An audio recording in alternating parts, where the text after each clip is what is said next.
Thank you very much. You know, the first thing I have to do is I need to thank some people.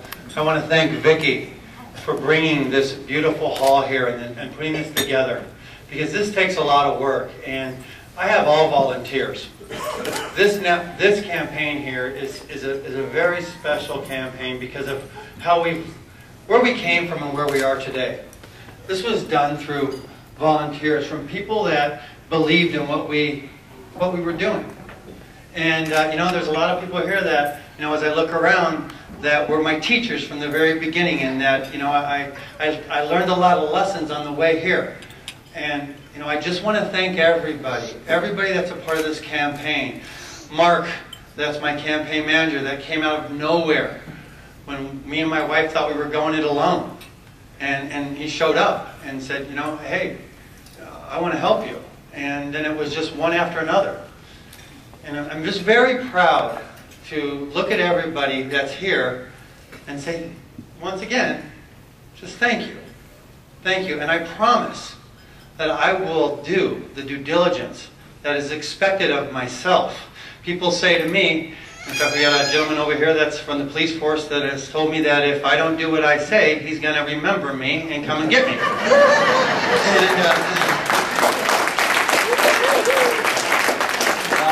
But I said, look, I'm not a Pisces, I'm a Virgo.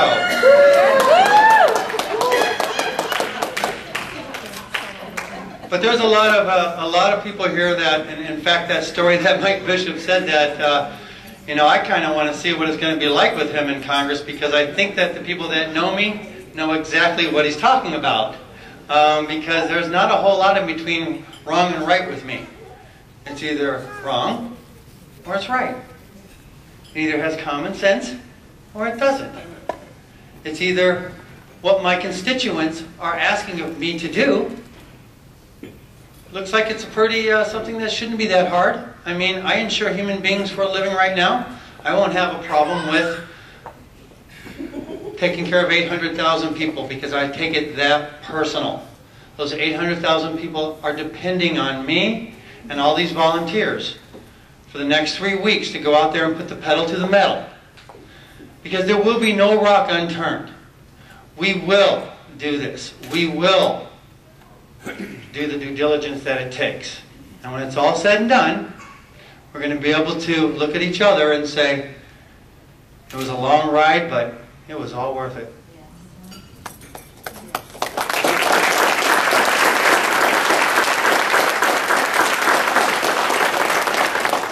I also want to, I'm going to have my wife, but she's a little bit shy. I want her to stand up here because my wife has been through some things that, as you notice, you don't see a lot of congressmen or even senator majority leaders bringing their significant others with them, because you should never do this to a wife. You just shouldn't. But, you know, I didn't have much choice.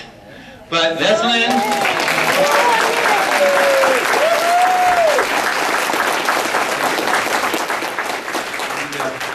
It's very obvious, you know, where the better part of my family lies. It's obviously my wife, and I just pick up the scraps after that. So, but here again, I want to also introduce you to my grandfather. His name is Ernest Volaric, and I'm going to have him stand up here, as well as my grandmother Mary as well, because we have 4 generations of family.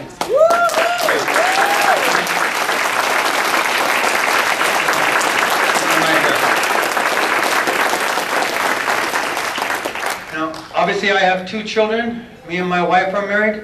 My mom and dad are here as well, and my grandparents. We have 4 generations. We're not going anywhere.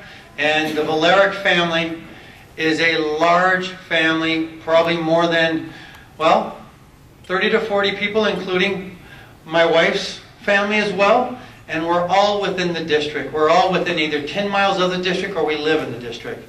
So the representation for Volarics to represent this district, it's here. We have it. Our family values are here, and we will not let anybody down. You've been let down long enough. Yes. Okay?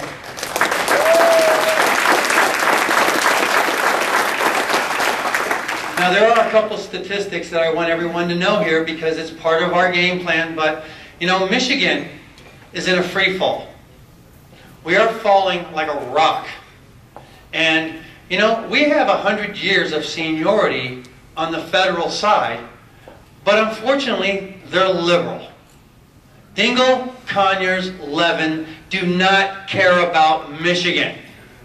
If they did,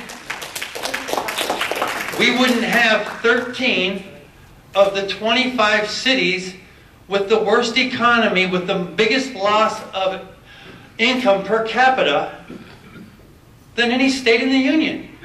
13 out of the 25 reside right here in Michigan. My district has 4 out of the 25, with Sterling Heights being number 1. Of the biggest loss of income per capita of any city in the United States of America is in Sterling Heights. Number 9 is Clinton Township. Number 11 is Southfield. And number 25 is Warren. Okay? So, here we go. The only way you can judge your congressman is by their district. And you need to judge it by the economy of their district. Well, Sandra Levin's number 1. He's number 1 at having a district with the worst economy of any district in the Union. He needs to be fired. Yes.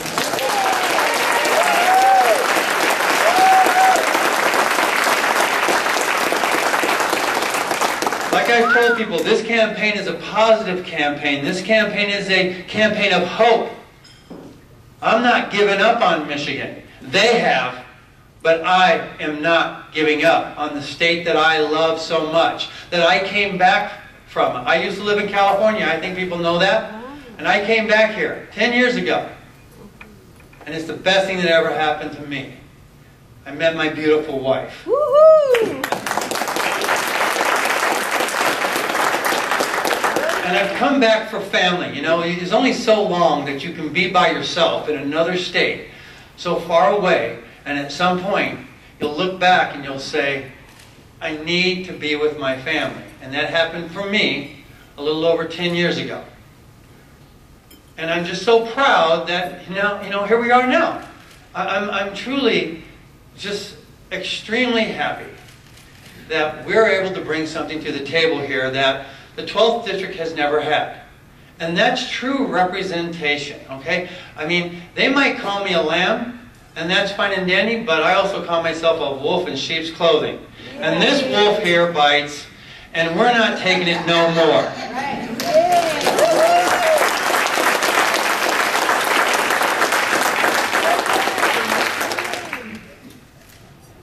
I am going to go ahead and end this here so that everyone can finish up. They can come and talk to me. They can do whatever you want. I am here for you.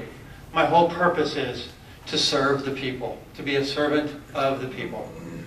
I will do that. And it will be my honor and my pleasure. God knows my district deserves it. Thank you, and God bless everybody. God bless America. God bless the